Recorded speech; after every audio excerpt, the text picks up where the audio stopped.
నేను ఈరోజైతే కంద దీపం పెట్టాలనుకుంటున్నాను. అందుకని కందగడ్డ తీసుకునేదానికి ఇక్కడైతే ఎక్కడ దొరకలేదు. చాలా చోట్ల చూసాను, ఎక్కడ దొరకలేదు. మళ్ళీ వేరే వాళ్ళకి చెప్తే తీసుకొని వచ్చి ఇచ్చారు. నేనైతే ఇలా ప్రిపేర్ చేస్తున్నాను. కందగడ్డ దీపం ఎలా పెట్టాలో ఒకసారి మీరు చూడండి. ముందుగా ఇలా అంతా క్లీన్ చేసుకోవాలి, బాగా నీట్గా దీపం పెట్టేటట్టు ఇట్లా చేసుకోవాలి. నేను అలాగే అమ్మవారికి ఎరుపు రంగు ఒత్తులతో దీపం పెడితే మంచిదని చెప్పేసి కొంచెము కుంకుమ, కొంచెము నెయ్యి వేసేసి చేసేసి మిక్సింగ్ చేసి ఇలా చేసి పెట్టుకుంటున్నాను. చూడండి, ఇలాగా ఎరుపు రంగు ఒత్తులు ఇలా చేసుకోవచ్చు. ఇలా పెట్టడం వల్ల అమ్మవారికి చాలా మంచిది. మన మనసులో ఏదైనా కోరిక అనుకొని ఇలా చేస్తే మనకి వెంటనే తీరుతుంది. నేనైతే అసలు అనుకోకుండానే చేసుకుంటున్నాను. నేను ఎప్పుడు చేయలేదు ఇలాగా, ఫస్ట్ టైం ఇలా చేయడము. ఇంట్లో అయితే ఎప్పుడు పెట్టలేదు.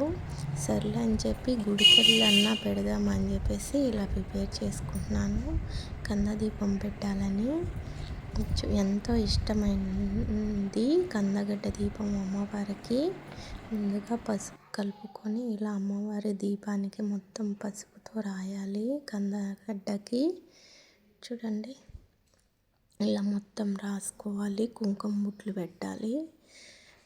మనకి ఏదైనా ప్రాబ్లమ్స్ ఉన్నా, ఆర్థిక సమస్యలు ఉన్నా, ఏమన్నా కావాలన్నా తీరకపోయినా కానీ ఇలా కందదీపం పెట్టడం వల్ల అమ్మవారికి మనం అనుకున్న పనులన్నీ తొందరగా క్లియర్ అయిపోతాయి.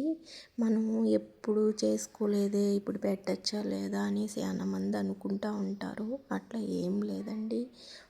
ఇంట్లో పెట్టలేకపోయినా కానీ గుడికి వెళ్ళేసి అమ్మవారి దగ్గర పెట్టుకోవచ్చు. చాలా మంచిది. ఈ నవరాత్రిలో ఒక్కరోజు పెట్టినా మంచిది. మంగళవారం కానీ శుక్రవారం కానీ ఇలా పెట్టుకోవచ్చు. నేను ముందుగా ఇలా అంతా ప్రిపేర్ చేసుకొని పెట్టుకున్నాను, సెట్ చేసుకొని. చూడండి, మీరు కూడా చేయాలనుకుంటే ఇలా చేసుకోండి. కందగడ్డ తెచ్చేసుకొని ఇంకా గుడికి వెళ్దామని స్టార్ట్ అయ్యాను. అమ్మవారి దగ్గర దీపాలు వెలిగిద్దామని.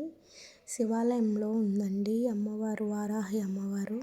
ఇలా అయితే కంద దీపాలు పెట్టేసి మేము ఇంటి దగ్గర ఉండేవాళ్ళు కూడా వచ్చారు చాలామంది. అందరం కలిసి ఇట్లా దీపాలు పెట్టుకున్నామండి. అమ్మకి ఇష్టమైన వడపప్పు, పానకం, కంద దీపాలు అయితే పెట్టామండి. మాకైతే చాలా హ్యాపీ వేసింది. మీకు కూడా ఇలా పెట్టుకోవాలంటే గుడికి వెళ్ళి పెట్టుకోవచ్చు.